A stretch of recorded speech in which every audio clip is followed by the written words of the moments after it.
La musique résonnait doucement dans l'appartement baigné de lumière dorée. Adrien n'avait accepté cette invitation qu'à contre-cœur. Les fêtes n'étaient plus vraiment son univers depuis longtemps, elles lui rappelaient trop ce qu'il avait perdu.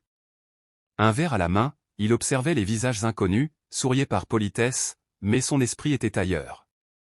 Puis, au moment précis où il se retournait pour chercher un coin tranquille, son regard se figea. Elle était là. Clara. Le temps sembla ralentir. Ses cheveux bruns tombaient toujours en vagues légères sur ses épaules, et son rire, ce rire qu'il aurait reconnu parmi mille, vibrait dans l'air comme une note familière. Adrien sentit son cœur se serrer, partagé entre la surprise et une émotion plus ancienne, plus douloureuse. Il ne s'était pas vu depuis 3 ans. 3 années de silence, de regrets, de nuits à se demander « et si ?» Clara tourna la tête, croisa son regard. L'espace d'une seconde, elle parut tout aussi déstabilisée. Puis un sourire hésitant apparut sur son visage, fragile mais sincère. Adrien sentit ses jambes devenir lourdes. Devait-il s'approcher? Fuir? Faire semblant de ne pas l'avoir vu? La vie, visiblement, avait choisi pour lui. Clara s'avança, un pas après l'autre, comme si chaque mouvement demandait un courage immense. Adrien, murmura-t-elle. Clara. Ils restèrent là, face à face, entourés de musique et de conversations qui semblaient lointaines. À cet instant précis, tout ce qu'ils avaient été ensemble refaisait surface, intact, brûlant, impossible à ignorer. Ils se retrouvèrent sur le balcon, à l'écart du bruit. La nuit était douce, Paris scintillait au loin. Adrien inspira profondément, tentant de calmer le tumulte dans sa poitrine. Clara s'appuya contre la rambarde, les bras croisés, comme pour se protéger. « Je ne savais pas que tu serais là, » dit-elle enfin. « Moi non plus, » répondit-il. « Sinon, je ne sais pas. » Un silence s'installa, lourd mais étrangement confortable. La fête continuait à l'intérieur, mais pour eux, le monde s'était rétréci à ce balcon. Clara raconta sa vie après leur rupture, les voyages, les relations sans profondeur, les tentatives d'oublier. Adrien confessa ses propres errances, ce sentiment persistant de vide malgré les succès professionnels. « Personne n'a jamais pris ta place », admit-il. Clara ferma les yeux un instant, comme pour retenir l'émotion. « J'ai essayé de te remplacer, » dit-elle. « Mais on ne remplace pas ce qui nous a construits. » Ils se rappelèrent leur première rencontre, leurs rêves communs, leurs promesses murmurées à l'aube. Chaque souvenir était une étincelle, rallumant un feu qu'ils croyaient éteint. Adrien sentit à nouveau cette proximité unique, cette compréhension silencieuse qui les avait toujours unis. « Pourquoi on s'est laissé partir ?» demanda Clara. Adrien réfléchit longuement. « Parce qu'on avait peur de s'abîmer. Et qu'on s'est abîmé quand même, mais séparément. » Leurs mains se frôlèrent. Aucun d'eux ne recula. Ce contact, minuscule en apparence, déclencha une vague d'émotions incontrôlables.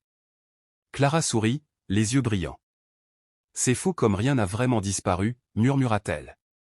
Adrien hocha la tête. Il comprit alors que ce qu'il ressentait n'était pas seulement de la nostalgie. C'était vivant, présent, puissant. L'amour n'était pas mort, il avait simplement attendu, patient, le moment de renaître. Pourtant, l'évidence de leurs sentiments ravivés s'accompagnait d'une peur sourde. Reprendre là où il s'était arrêté signifiait aussi risquer de souffrir à nouveau. Adrien s'éloigna légèrement, cherchant ses mots. Et si on refaisait les mêmes erreurs? Clara le regarda sérieusement. On n'est plus les mêmes personnes. Elle avait raison. Le temps les avait changés, façonnés. Ils avaient appris la patience, la communication, la valeur de ce qui compte vraiment. Adrien réalisa qu'il ne cherchait plus une passion aveugle, mais une présence solide, consciente. La fête continuait à l'intérieur, mais pour eux, le monde s'était rétréci à ce balcon. Clara raconta sa vie après leur rupture, les voyages, les relations sans profondeur, les tentatives d'oublier. Adrien confessa ses propres errances, ce sentiment persistant de vide malgré les succès professionnels. « Personne n'a jamais pris ta place », admit-il. Clara ferma les yeux un instant, comme pour retenir l'émotion. « J'ai essayé de te remplacer », dit-elle. « Mais on ne remplace pas ce qui nous a construits. » Ils se rappelèrent leur première rencontre, leurs rêves communs, leurs promesses murmurées à l'aube. Chaque souvenir était une étincelle, rallumant un feu qu'ils croyaient éteint. Adrien sentit à nouveau cette proximité unique, cette compréhension silencieuse qui les avait toujours unis. Pourquoi on s'est laissé partir, demanda Clara. Adrien réfléchit longuement. Parce qu'on avait peur de s'abîmer. Et qu'on s'est abîmé quand même, mais séparément. Leurs mains se frôlèrent. Aucun d'eux ne recula. Ce contact, minuscule en apparence, déclencha une vague d'émotions incontrôlables. Clara sourit, les yeux brillants. C'est fou comme rien n'a vraiment disparu, murmura-t-elle. Adrien hocha la tête. Il comprit alors que ce qu'il ressentait n'était pas seulement de la nostalgie. C'était vivant, présent, puissant.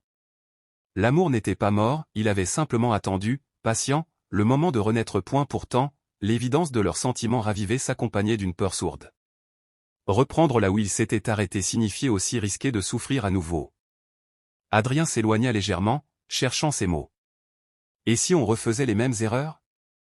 Clara le regarda sérieusement. On n'est plus les mêmes personnes. Elle avait raison. Le temps les avait changés, façonnés. Ils avaient appris la patience, la communication, la valeur de ce qui compte vraiment. Adrien réalisa qu'il ne cherchait plus une passion aveugle, mais une présence solide, consciente.